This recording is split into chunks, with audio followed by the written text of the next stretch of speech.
Hey dolls and friends, welcome back and thanks so much for spending part of your day with me. If you're new here, my name is Amber Michon and I do weekly DIYs using majority of Dollar Tree and other affordable items. But if you're not new, hey doll, hey.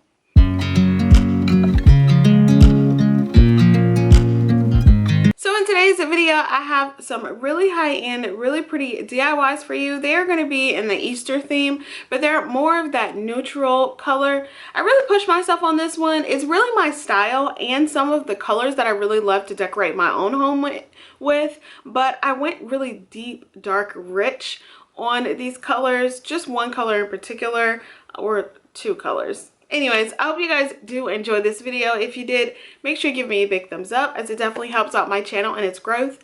If you're new, I love what you see, but also love all things home decor, DIY on a budget. I would also appreciate if you consider subscribing and hitting the bell right next to it so you're notified every time that I upload. Alright dolls, let's go ahead and jump right in. My first DIY today, I'm making this faux shiplap sign. So from Dollar Tree, I'm going to use two of their long signs that I got around Christmas time, as well as just some pieces of squared out rods that I got from Hobby Lobby that I've been using. So the first thing I did is just cut both of the signs down the middle, and I just used a utility knife that I've had for years. I think I got it from the Dollar Tree a long time ago. And then I'm left with 4 pieces. I initially glued all 4 pieces together right on the edges, but I ended up only needing and liking the look of what the length of 3 would be. So I hot glued them all together on the edges and then secured them with some large craft sticks. But I didn't show me taking it off, but you'll see here in a second. It'll just be 3 when I begin to start painting it. And I just scattered my craft sticks along the back so that way it reached all of them. And then one side of my sign was actually really ragged. The edge was really just jaggy and rigid, and I needed to fix that. So I'll fix that in a minute. But here I'm just going to take my dowel rods and just measure out where I need to cut them and just mark it down with a pencil.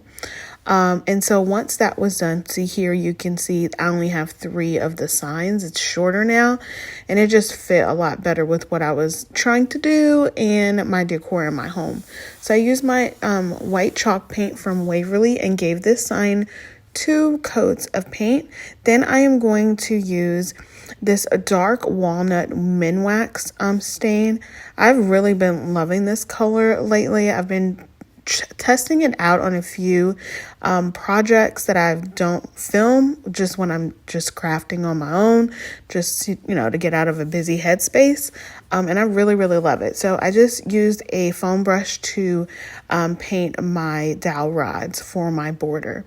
Then I take my large Cricut ruler and I take a finger the fizzer knife, and I just accentuate is that the word I'm looking for? I guess that's gonna do the crease where my signs meet, and then I also do half of what the sign is using my ruler just to make sure that it all lines up and it looks like it's supposed to look, like a shiplap sign. Once that was done, I then just played around with the positioning of my dowel rods, and I used my super glue gel to do this. I have actually just bought some Gorilla super glue gel. It was $5 from Hobby Lobby. It's a much larger tube than the small ones from the Dollar Tree. So I'm going to start using that here pretty soon, but I just needed to use up the small tubes that I have. So once my border is in place and it's all secure and down, then I just took this "Worthy is the Lamb" phrase that I cut out with my Cricut, just transferred it over with my transfer tape from Expressions Vinyl, and that's it for this. I didn't do any distressing. I really love the way that this clean look looks like, and I couldn't be happier with the color combination. I absolutely think it is gorgeous. I watch you as you drive. Do you know I'm looking? And I can't help but smile.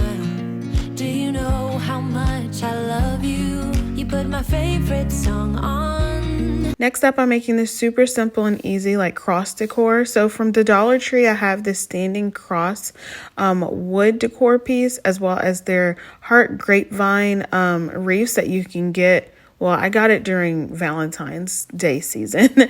So all I did was just take my Waverly chalk paint in white and just gave my cross one coat on the front and the back. I didn't need to give it two.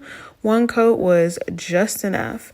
Once that was dry, then I took a chippy brush and my burnt umber acrylic paint, and then I just distressed all on the edges. I didn't do heavy distressing. I did distress on both sides, and then I just chose the side that I liked the best to show.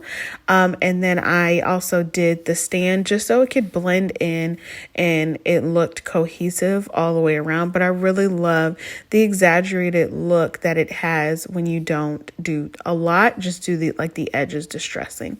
Then I just put a generous amount of hot glue on the top middle of it and place that grapevine heart down, and that's it for this one. Super easy, you guys, but it'll look really good on like a larger tiered tray or even scattered in with a bunch of other table decor. I really love how it turned out. We stay here forever. I'm loving this moment. Can we stay here together? Next up, I have my color block decor sign is what I'm calling it. So from Dollar Tree, I have these wood organizers. They're new to me. I believe they're new to Dollar Tree this year. And all I'm going to do is use some painter's tape and tape off like maybe a little bit less than like half of it or a little bit more than half of it, and I'm going to use that same Minwax dark walnut stain and my foam brush, and then just paint the bottom of it as well as the sides. And I didn't really wipe it down much. I just left it that dark color, and I think it's gorgeous. Then I took off my painter's tape and reapplied it on the opposite side, so that way I can paint the other side using my ink chalk paint from Waverly. I was a little nervous about using this, honestly, because I thought the two dark colors would not like go really well. I almost used white, but I just really wanted to do this color combination and see how it turned out. I only did one coat of the black, and I think it is so pretty. It gives it that really nice high-end look that I absolutely love. And then I just sanded down the edges where it needed to be sanded down. Then I went to my Cricut again and cut out the phrase "come as you are." I mean, this video has sort of like a running religious theme to it, but I just really got really inspired by just a few pieces that I saw in Hobby Lobby. And I just really wanted to do some like religious Easter decor, but stuff you could keep up year round. And I think this hit the mark so much. And so all I did was varnish that over to the bottom part of the black color block. And that's it for this one. Super easy, super quick, but such a statement piece and so beautiful. At the time, don't you know that I would? 'Cause I'm just loving this moment. Can we stay here forever? Forever. My last project for today is just this house decor, and I've really been loving making like wood house like decor pieces almost as much as I've been loving making wreaths. So what I did is I used my Waverly chalk paint in white as well as that dark walnut Minwax stain again, and I did a different design on this. I put my painter's tape diagonally on the house and painted the bottom white, and then I took it off and then used my stain for the top part. I should have painted the top part first. I don't use stain that often. If you've been here for a while, I paint practically every piece that I have, but I've been really loving using using stain because it's so easy, but I just gotta remember, how to truly like do it. So I made a couple mistakes on here, but they were all fixable. So I just kind of went over it with my foam brush to the parts where I needed the stain to go, and it worked fine. Then I cut out this scripture, Joshua 24:15. As for me and my house, we will serve the Lord. And of course, vinyl does not stick on stained surfaces, so I had to put some Mod Podge down and then peel it off with my little scraper tool, and then put more Mod Podge on it, and then just take off the rest of the transfer tape. And that's it for this one. Super easy, and I think it is gorgeous. And even with my mishaps, it worked out perfectly. I love it. I watch you as you sleep. You don't know I'm looking. With you, everything's complete. Do you know how much I love you? I put your favorite song on just to wake you up. When I dance around, I can't help but feeling I'm just loving this moment. Can we stay here forever? I'm loving this moment. Can we stay here together? If I could stop the time, don't you know? Alright dolls, that's all I have for you today. I really hope you enjoyed this video. If you did, make sure you give me a big thumbs up. Leave me a comment down below letting me know which one happens to be your favorite. Also share this video with any of your family and friends that you think would like this video, along with all my other videos. Alright dolls, well, be blessed, stay safe, and I will see y'all on the next one. Bye! Can we stay here forever? I'm loving this moment. Can we stay here forever? I'm loving this moment. Can we stay here forever? I'm loving this moment. Can we stay here forever? I'm just loving